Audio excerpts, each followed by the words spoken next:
This is Rob Kilmer. The You Defend It debate series pilot is July 12th, 2009. That's what we'll be talking about this week on You Defend It.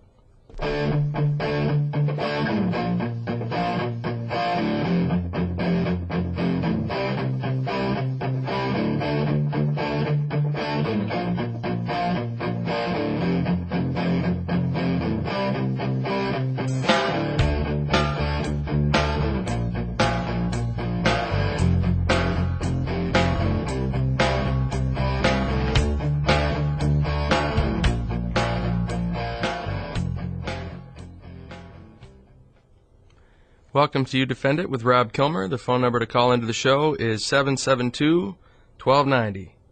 As always, callers to the show will need to take a position, be able to defend it with an argument that is factual, not emotional. And if you can't make your point without insulting someone, you can't make your point on this show.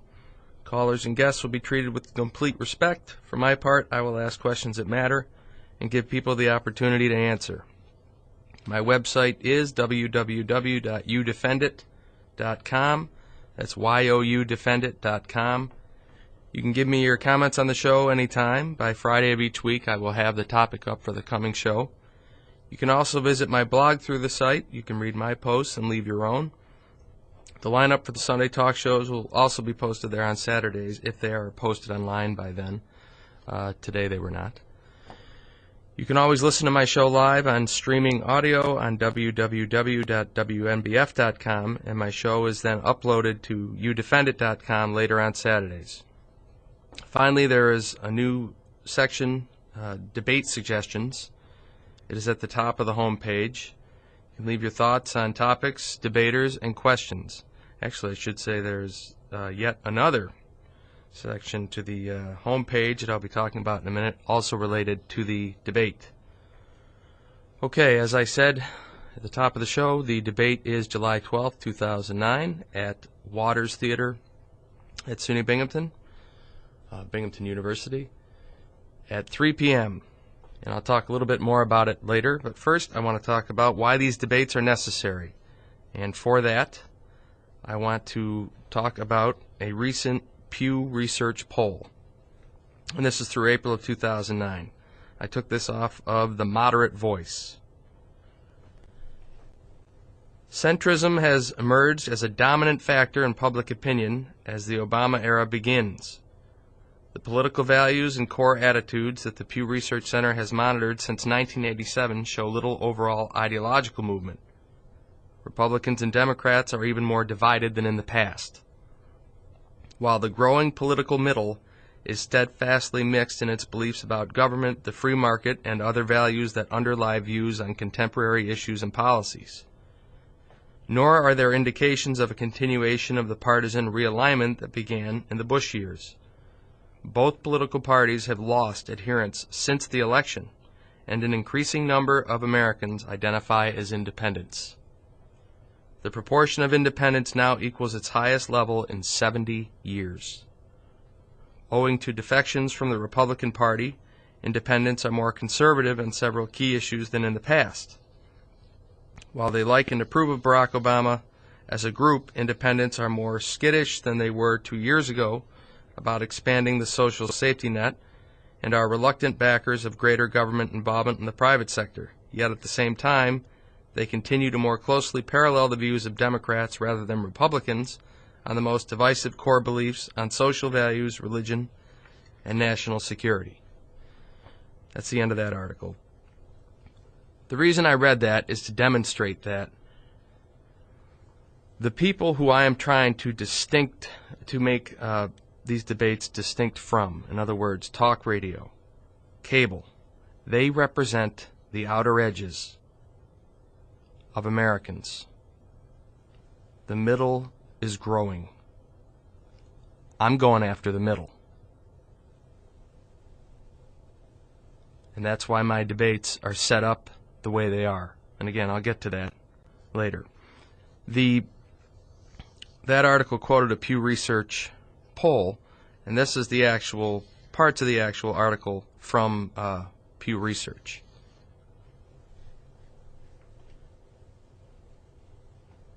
The title of the article is Independents Take Center Stage in Obama Era.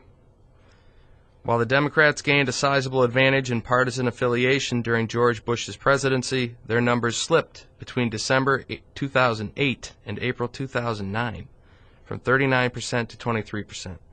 Republican losses have been a little more modest, from 26% to 22%, but this represents the lowest level of professed affiliation with the GOP in at least a quarter century.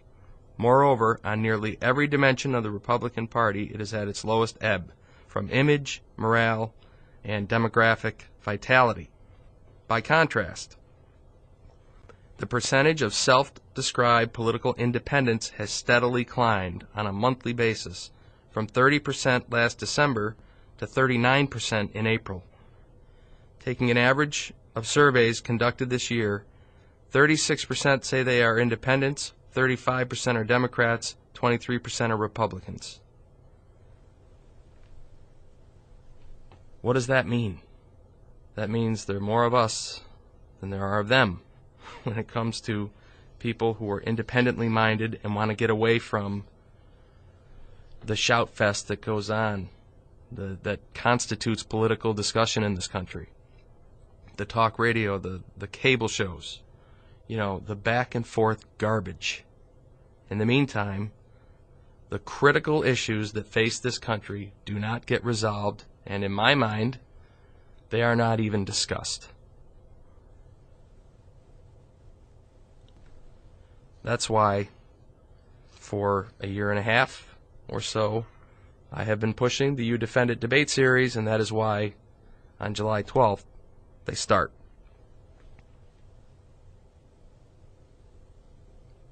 And it has been a difficult but rewarding process to get this set up. But it is now set up, and it's scheduled, and the people who are going to be involved in it are exactly the people I want involved in it. And we'll talk about that more when I come back. You are listening to You Defend It with Rob Kilmer right here on News Radio 1290 WNBF Binghamton.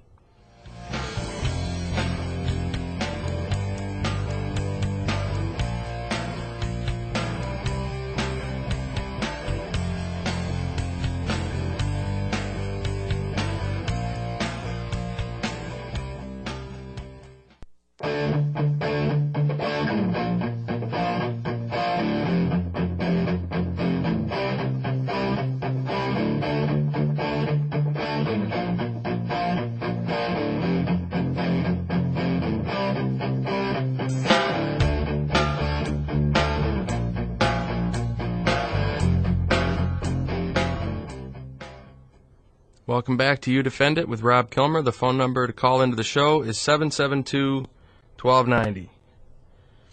All right. My debate.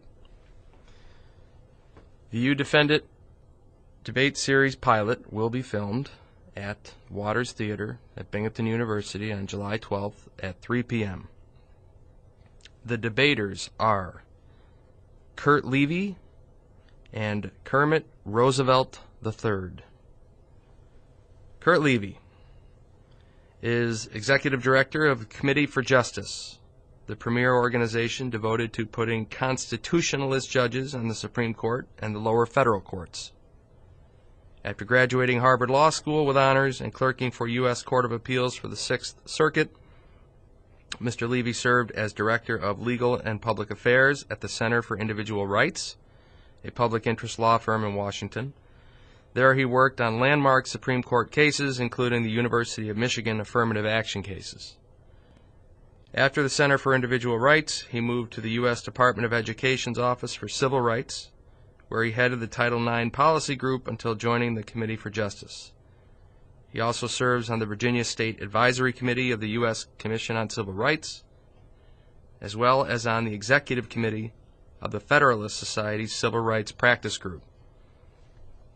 Mr. Levy's articles on the judiciary, constitutional law, and civil rights have appeared in leading national newspapers and magazines, as well as in law reviews and other legal publications. He has been a guest on more than 200 radio and television programs and has spoken to dozens of live audiences, including at bar associations events and the nation's top law schools. His opponent, Kermit Roosevelt III, is a law professor at the University of Pennsylvania Law School and author of The Myth of Judicial Activism. Mr. Roosevelt graduated from St. Albans School, where he was a presidential scholar, Harvard University, and Yale Law School. He was a law clerk for Justice Souter, whose vacancy is being filled. He also clerked for Judge Stephen F. Williams of the District of Columbia Circuit.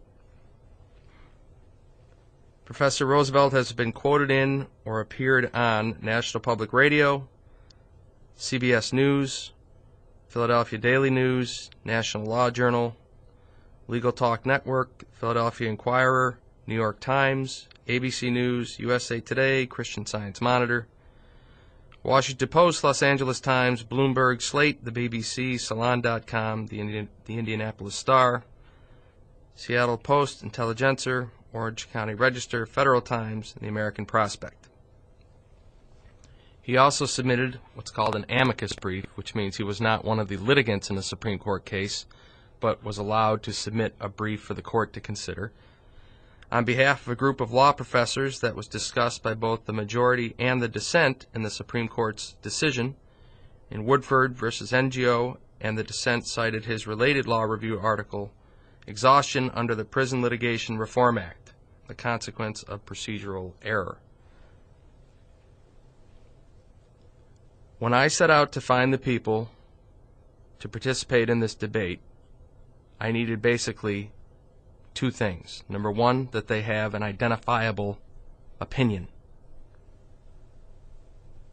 And in each case, I got that. Obviously, Kurt Levy takes the position that there's a certain type of judge that should be on the Supreme Court. Well, they both take that position. But Kurt Levy's position is that there should be strict construction of the Constitution. And you've heard that on this show many times. You've also heard the phrase judicial activism. Kurt Levy is the conservative in this debate. And he will essentially argue that anybody appointed to the Supreme Court should not impose their views on society through their rulings, but should rather strictly interpret the Constitution and not engage in what is routinely called judicial activism, which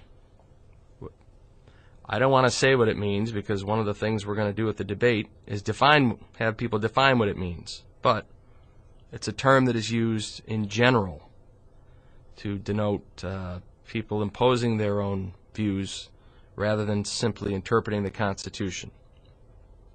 Kermit Roosevelt, when I heard he had written a book called The Myth of Judicial Activism, I went after him hard to get him to participate in this. And the fact that he has actually clerked for Justice Souter made him even more appealing to take the position opposite Kurt Levy. They have completely different views on the role of the Supreme Court justice. So that was the first thing I needed, was that they have identifiable views. The second thing I needed is that they be qualified. Clearly they are. And I will say this search has been difficult and time-consuming. I've been to Washington twice. I've been to New York. I've been in contact with judges and professors around the country, all of whom, each and every one of whom, was polite and interested and found the project itself to be interesting. Many of the people who I contacted, I got their names from people who had declined because of scheduling, but said, you need to go forward with this. This is a great idea. Keep moving. Here are some names. I think these people would be good. Do this.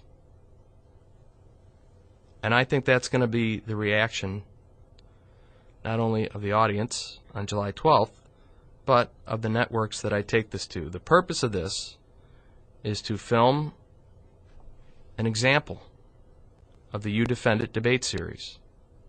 And then I'm going to go door to door if I have to. I'm taking this everywhere to get a network to pick it up, to air it. A different topic every month, produced by me, by my company. I should say by us, by the people who I'm working with. I'm going to go to ABC, CBS, NBC, Fox, Bloomberg, CNN. I'm particularly interested, by the way, I'll share this with you, in CNN. I had disclosed on this show earlier the results of a poll that showed that it is viewed as being more objective than the other networks, CNN, yet is the least viewed. I think that CNN is a perfect forum for the debate series where you are going to be getting something that's objective, yet you will have partisans participating. I mean, make no mistake, I'm not looking down the road for people who are not passionate about their views.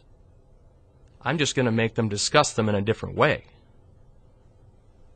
I'm looking for people whose names you recognize, but we're going to have them debate the issues in our format, meaning don't tell us why the other side's wrong anymore. You do that everywhere else. Tonight you got to tell us why you're right. That's the difference. That's the distinction between the You Defend It debate series and everything else. You got to be able to bring it, your own argument, and defend it. Not go on the attack about somebody else's position. That's the difference. I think with that format, you get the best of both worlds because you finally get some information that this country, in my view, is entitled to. And if you're a real partisan, you're likely to be a viewer. You want to see your person win that argument. There will be no declared winners, by the way. So I do think that I think this would be interesting for CNN to consider. I think it's perfect for every network, but I'm wondering about the reaction of CNN in light of that poll. I'm going to urge them and others to strongly consider the You Defend It debate series before somebody else grabs it. So at this point, it's set, and it's going to happen on the 12th.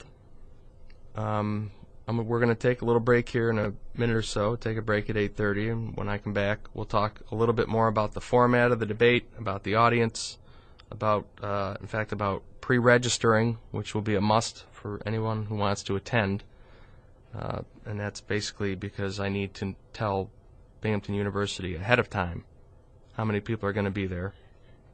And I also need to be able to determine where people will sit, and then therefore where cameras will be. There will be 3 cameras filming this. And we'll get to all that when I come back. I am not much of a salesman over the phone. I'm horrible. I can't do it. But even over the phone, the people who I spoke with about this idea recognized it as being worthwhile, as being something this country needs. In person, my experiences have always been even better. I'm a lot better at advocating for my debate series in person than I am over the phone. And it has been a frustrating process of trying to reach people and then trying to get them to get schedules aligned and all that. It's harder than I thought it would be, but worth it. And I think that once this is filmed we'll have something to show people, and we will honestly be able to say, this is the way it should be. This is so completely different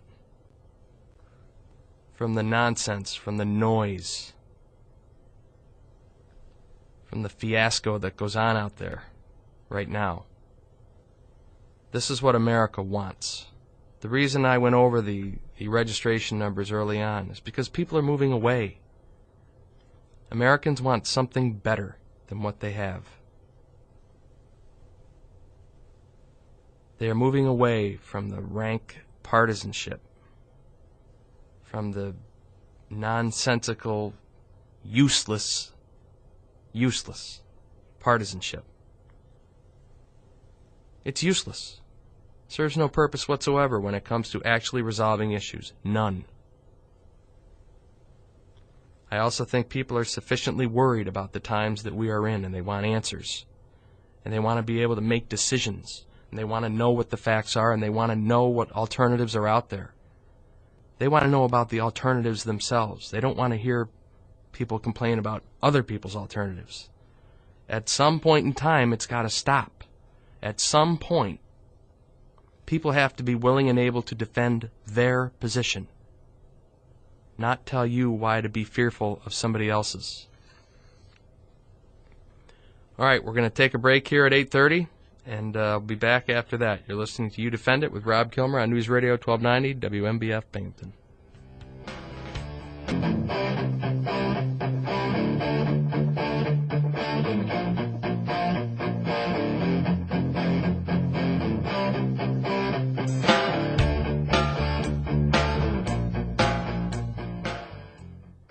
Welcome back to You Defend It with Rob Kilmer. The phone number to call into the show is 772-1290.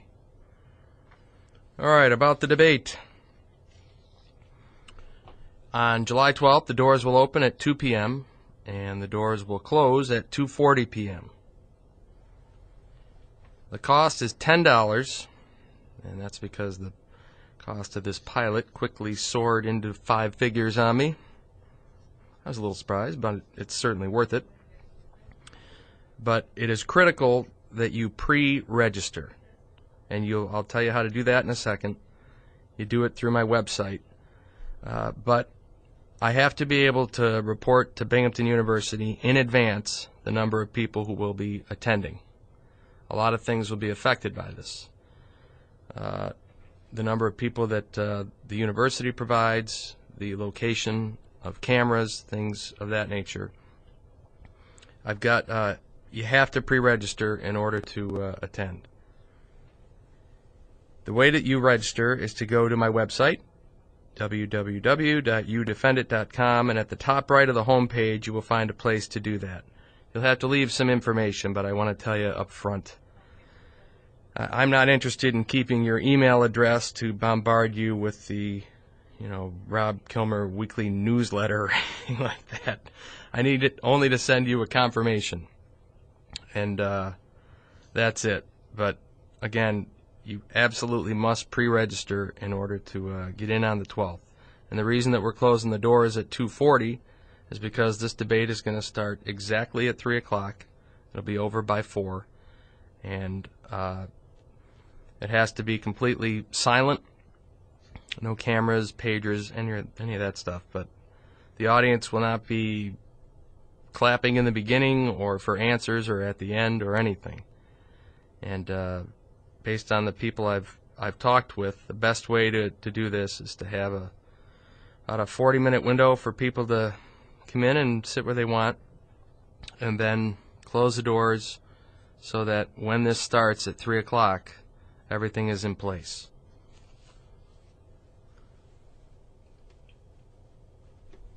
All right, we have Frank from Appalachian on line 1. You there? I thought I had Frank. Frank, you there?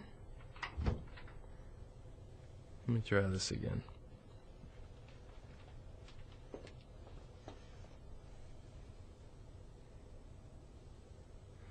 I don't know.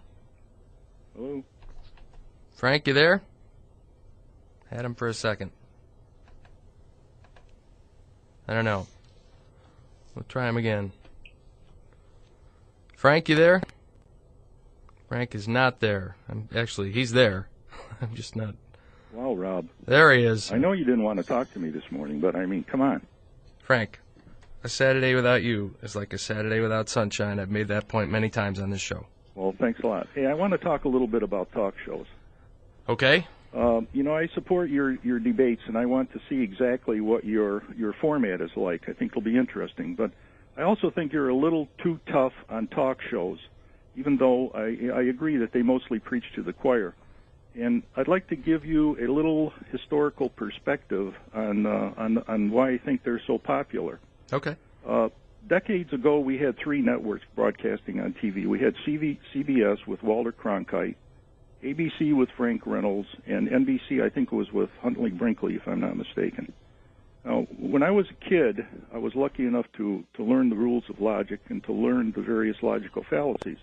I remember watching TV every night, CBS and NBC, and jumping up and down and thinking, why are these guys presenting opinions or editorials every night as news or fact?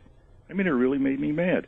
I listened to ABC, Frank Reynolds. I thought he was the most middle of the road.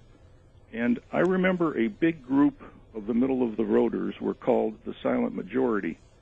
And then we had the advent of talk shows, and they crystallized and were saying what the silent majority was thinking. And I think that's why they're so popular today. And I hope the fairness doctrine never squelches talk shows. I like them. End of rant.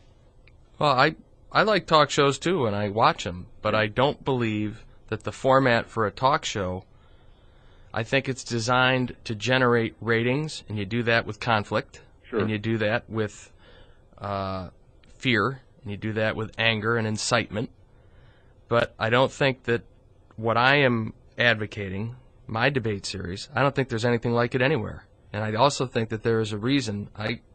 When I hear you talk about the advent of talk shows, that makes perfect sense. But I think that the pendulum has swung somewhat towards a desire for something objective.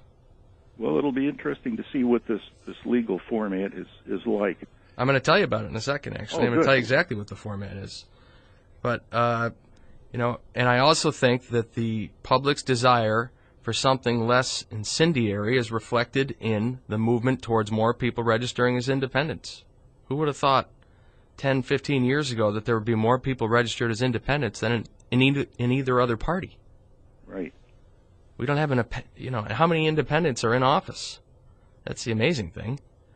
But that's going to change as more people enroll as independents. Anyway, I got to get to another call here. Thanks for calling, Frank. Okay, bye. Bye. Lucas, you there? Yes, I am. Can you hear me? Of course I can hear you. All right. I just thought I'd amongst other things, I'd let you know that there is an article in today's Wall Street Journal called Judicial Activism Isn't the Issue by Jeff Rose. Oh, okay. R-O-W-E-S. Thanks. I mean, even if you don't subscribe to the site, you could probably get it online if you try today. And if you get onto one of the Wall Street Journal sites, you can get to the opinions page and read the article. Or just buy the paper. Or just buy the paper. Yep, there's that option too. I mean, I buy the paper, so I got it right in front of me, but I'm not going to read it to you. But the thing, in many cases, I think a reason why a lot of people have dropped out of the parties is that you have people in the party, running the party organizations on the national level, that have alienated some of the people that would be supported. For example, with the Democrats, you've had, let's say, the father of the current Senator Casey of Pennsylvania. I mean, he was literally treated like dirt by the National Party because he wouldn't support the National Party on abortion and gun control. And they wouldn't let him speak at the convention. Yeah. And at the same time, you have, especially bringing in under President Bush, whatever Bush said in public and all that, if you look at the people he's left in charge of the Republican Party, these are people who are hostile to the Christian conservatives. They say, well, we're economic conservatives, but they sure haven't acted like it in the last few years in Washington, D.C. And as far as national defense is concerned, they have basically, I mean, Bush literally was using the Clinton budgets and then just adding supplemental things. Well, this is what the minimum we need to conduct operations in Afghanistan and Iraq, so much so that even though we are at war, defense spending has actually gone down as a percentage of overall federal government spending, because he's been spending so much on other things that even though the defense has gone up, everything's gone up even more. Well, but that's also because he does not include the war spending as part of his overall tally. Well, even when you include the war spending in your overall, it's still gone. The actual spending on defense has actually went down under Bush, from when he took office to when he left office. And I agree that the people who are nationally associated with the national parties are people that are divisive. You know, for all the talk about it being a stunt by the Obama White House to basically pin the label of head of the Republican Party on Rush Limbaugh, I mean, who else is there? There's nobody stepping up and saying, I'm in charge of the Republican Party. Not even Michael Steele, who's in charge of the Republican Party. You know, and for the Democrats, you've got a similar situation where they've got no real opposition right now, which I think is bad for America. Horrible. You know, you've got, obviously, Barack Obama is the head of the Democratic Party. But beneath him, you know, the most vocal Democrats are not Democrats that the majority, or are not people that the majority of America agrees with. But there's no real opposition. You know, I don't, where is the Republican who's going to make a name for her or himself for the next 20 years by standing up and saying, this is what the Republican Party should be about? Rush Limbaugh is bad for the Republican Party. He makes us look arrogant. He makes us look obnoxious, you know, and then not apologizing within a day or so. You know, when a talk show host is identified by many as the head of your party, you got to ask yourself how you wound up this way. Well, basically, Obama said Limbaugh runs the party, and Limbaugh played it for all it's worth because it draws attention to himself. Right. At the same time, it worked out for both of them, but where was that other person saying, no? Where was that Republican saying, no, I should be leading the party, and here's why? Mm-hmm. Nobody's doing it. There is a big part of the problem is if, and I sort of ran into this, believe it or not, when I was over at Binghamton University as, working on my bachelor's degree back in the 1970s, which dates me. But I was reading on, and compare, I was a political science professor, gave me these books on, various countries, and I was seeing in each country the the people running the party, in other words, the people who were members of parliament or whatever you call the national legislature, were far to the left of the people that vote them into the office, and that so much so that, like in the case of Britain, before the book came out before Thatcher became leader of the Conservatives, that the average Conservative member of Parliament was actually to the left of the average Labour voter. Right. So I think one of the reasons you may not have people wanting to come up and say, this is what I believe in, is you got a lot. If they say forefront to the American public, this is what I believe in, the majority of the American public and the majority of the people even in their own parties would reject them because these guys are to the left of where the average member of the party is. They say Obama's playing to the left-wing extremists. The trouble is the left-wing extremists are in charge of the Democratic Party right now, and probably some people are leaving the Democratic Party as they are waking up to that fact. Well, and some are leaving because because they realized Bush was far to the left of where the average Republican voter is. Well, I think that's true, and I also think that in the case of Obama, there are Democrats on the left that are very dissatisfied with some of his decisions on Guantanamo, some of his decisions on secrets and keeping certain, or trying to stop certain lawsuits from going forward, basically supporting the Bush legal arguments in that regard. I mean, he's certainly upset people on the left. But to me, the broader point here is that the parties are represented nationally by people who most of the nation do not agree with. They just don't. They're looking for something more rational and for a conversation that they can listen to and be involved in. And the reason that I'm doing these debates is because it doesn't exist anywhere. I mean, real debates are once every 4 years. Actually, I got to end the call there. I got to go to another break in a second. Thanks for calling. Okay. Right. Bye. Bye. But why on earth do we wait 4 years between real debates? And even those debates are not rigidly run so that the people are required to answer. I mean, we recognize debates as necessary. We recognize them as having merit. And then we don't have them. And the ones that we do end up having every 4 years or so, that includes the vice presidential, we don't insist on any accountability. And I'm not saying, by the way, it's as much a function of the people who organize these things as it is the debaters themselves. Obviously, the people who have committed to coming to my debate know the rules. And they're eager to do that. These are people who want to get their opinion out there. And I think you're going to find that there will be, I mean, right now, I have to go find people to do this. And it was time-consuming, and I only talked to people who I thought were extremely qualified, which made it more difficult because they get a call from somebody they've never heard of.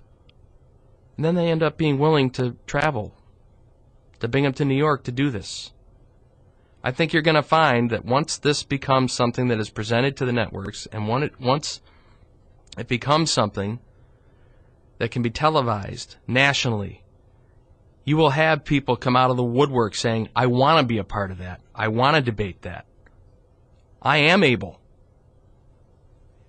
to defend my position. And I am frustrated with the format that's out there right now that discourages that. Look at the titles of the books that are out there right now. The political books from the commentators.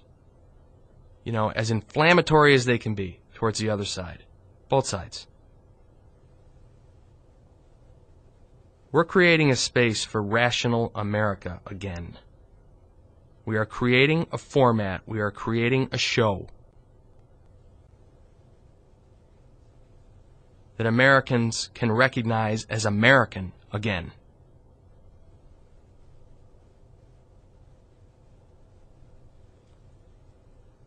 Where people exchange ideas in a civil format. Where people give you an honest assessment of what they're advocating. No talking points. No scripted criticisms of the other side. Not on this show. You can go anywhere else you want to find that. And basically, you find that almost everywhere else. Not here. That's how the show will be perceived, because that's how the show is going to be run.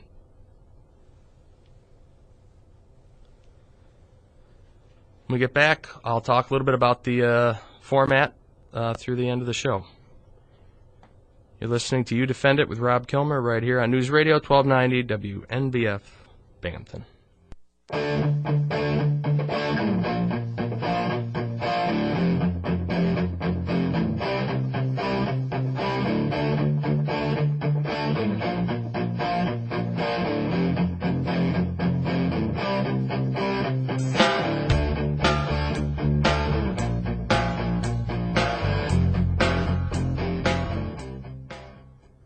Welcome back to You Defend It with Rob Kilmer. The phone number to call into the show is 772-1290. All right. My debate. The You Defend It debate series pilot will be filmed, at Waters Theater at Binghamton University on July 12th at 3 p.m. The debaters are Kurt Levy and Kermit Roosevelt III. Kurt Levy is Executive Director of the Committee for Justice, the premier organization devoted to putting constitutionalist judges on the Supreme Court and the lower federal courts. After graduating Harvard Law School with honors and clerking for U.S. Court of Appeals for the Sixth Circuit, Mr. Levy served as Director of Legal and Public Affairs at the Center for Individual Rights, a public interest law firm in Washington. There he worked on landmark Supreme Court cases, including the University of Michigan affirmative action cases. After the Center for Individual Rights, he moved to the U.S. Department of Education's Office for Civil Rights, where he headed the Title IX policy group until joining the Committee for Justice. He also serves on the Virginia State Advisory Committee of the U.S. Commission on Civil Rights, as well as on the Executive Committee of the Federalist Society's Civil Rights Practice Group. Mr. Levy's articles on the judiciary, constitutional law, and civil rights have appeared in leading national newspapers and magazines, as well as in law reviews and other legal publications. He has been a guest on more than 200 radio and television programs and has spoken to dozens of live audiences, including at bar associations events and the nation's top law schools. His opponent, Kermit Roosevelt III, is a law professor at the University of Pennsylvania Law School and author of The Myth of Judicial Activism. Mr. Roosevelt graduated from St. Albans School, where he was a presidential scholar, Harvard University, and Yale Law School. He was a law clerk for Justice Souter, whose vacancy is being filled. He also clerked for Judge Stephen F. Williams of the District of Columbia Circuit. Professor Roosevelt has been quoted in or appeared on National Public Radio, CBS News, Philadelphia Daily News, National Law Journal, Legal Talk Network, Philadelphia Inquirer,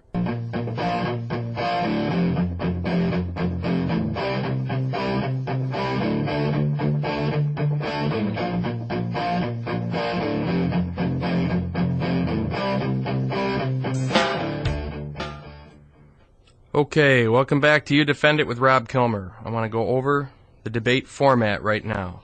First and foremost, as I have told you, the difference, one of the primary differences between this and ordinary debates is that there will be no moderator. There will be a person who presides over it and who directs it, who asks questions and makes people accountable to stay on point, to not reference the other side, and to give actual answers. And that person will be Judge Monserrati. He's a retired Supreme Court justice from this area. He is the person I envisioned for doing this from the beginning. And he is the perfect person for it. In fact, I didn't approach him about doing this until I was in a position to come to him with something concrete. And when I realized that I would have to make a pilot, that I needed to make a pilot, and that there were people who were receptive to receiving a pilot, that is when I approached him. And he was on board within 10 minutes. He is no nonsense, cut through the garbage. Very polite and affable man, but wants you to, when he presided over oral argument, which he did hundreds, if not thousands of times, the approach was always the same. Help me make the decision. Don't tell me about the other side's argument. I'll get to that. I'll take care of them. I've got questions for them. But I'm asking you to help me. Help me decide in your favor. Give me something. Prove to me you're right. Same rules to the other side. And that is how these debates are going to be run. The fundamental premise of the You Defend It debate series is that the public is entitled to debates that are worthy of the issues being discussed and worthy of the Americans whose lives are affected by them. We believe the way to do that is to make it the one place people come where they are made to prove why they are right, not why someone else is wrong. We're going to remove anger and fear and recriminations from the equation and substitute reason, facts, and a requirement that you back up your own argument. This is what you will hear on July 12th. Number one, answers. First and foremost, the participants will answer the questions. Every issue we ever tackle in the debate series will be important. This is no different. The role of a Supreme Court justice is pretty darn important. And it's certainly important enough to warrant straight answers to straightforward questions. And the judge will do that. He will insist on answers. You will also hear facts. There will be no emotional pleas. There will be no, references to the other side or their philosophies. The debaters will define the terms that they're using so that the public knows exactly what they're talking about. In other words, facts. What you will not hear on July 12th. Number one, any references to the other person, their party, their philosophy, any of that. You defend it means just that. The people will be there to defend their position, not tell us their problems with the other side's position. You should also know that unlike a regular debate that you've seen, a traditional debate, the participants will not be asked the same questions. The questions will be designed to address each person's individual positions. Their arguments are different. Their positions are different. The questions should be different then. And finally, as I mentioned before, the judge will intervene whenever someone strays either off topic or criticizes the other side's argument. It'll be the judge's job, with questions that we have prepared and points that occur to the judge while he's listening. It'll be his job to test the arguments that are being put forward. And he'll do it for both sides. It will not be either debater's job to test the other side's argument. We are going to get from each debater on July 12th why they think they are right. And more importantly, why they believe you should agree with them. You know, it's painfully simple what we're after. Show up and prove you're right. But in a market-driven industry, in a ratings-driven industry, it's hard to get. But I'm betting on the fact that there is an enormous market for straight answers. These are tough times in America. It's not like it was even 15 years ago. The economy is perilous. We're in 2 wars. Things are more complicated than they used to be. This is an important time in our country. It's a time for serious people to discuss serious issues. And we are going to create the format to do that. All right, again, I will be stressing this like crazy. You will need, if you want to attend, to pre-register at www.youdefendit.com.